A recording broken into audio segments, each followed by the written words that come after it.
The president, right after these strikes were announced, ruled out putting U.S. boots on the ground in Syria, but the pressure is building for more military action. Yes, and I think he signaled that he's ready to use that military action. We can't have boots on the ground, but I think potentially some kind of option like airstrikes against some of those weapon sites to protect the rebels are in the cards, in my view.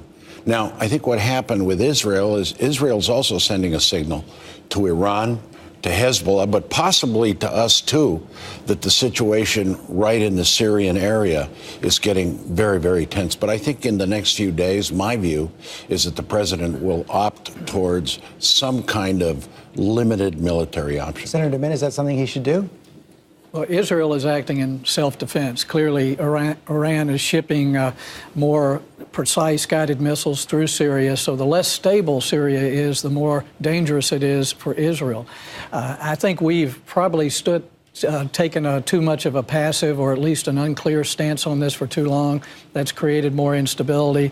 I think the president needs to make it clear what we will do, and he's already tried to do that with his bright red line, which he hadn't followed through on. So I don't know what his steps should be right now, but clearly his indecisiveness has destabilized and probably brought Israel into this. Clearly also, though, Koki, the public not rushing for and military that is a huge problem. Look, the president doesn't know what to do, and neither does anybody else. And so what you have is a lot of people criticizing the president for doing nothing, and then when you ask them what should happen, they kind of dance all over the place.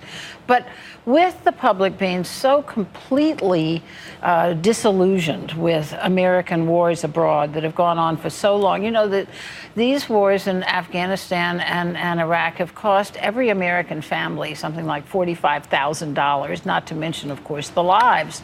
And it really takes a whole foreign policy option off the table when Americans say that they don't want to have our troops engaged in another war. And that's a problem because we need to have every single option available in a very dangerous world. One of the big questions, Mary Matlin, is how effective actually arming the rebels can be and what kind of consequences that could create if those weapons fall into the wrong hands.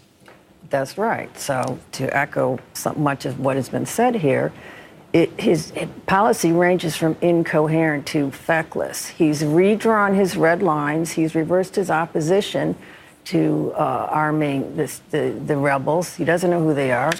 We don't have good intelligence because of the effects of the policies, his policies dismantling our security infrastructure. So this is all playing out. Yes, it is difficult to know what to do in a transitioning region. Something we know not to do is what he has done, which is issue these red right lines and then walk back from them.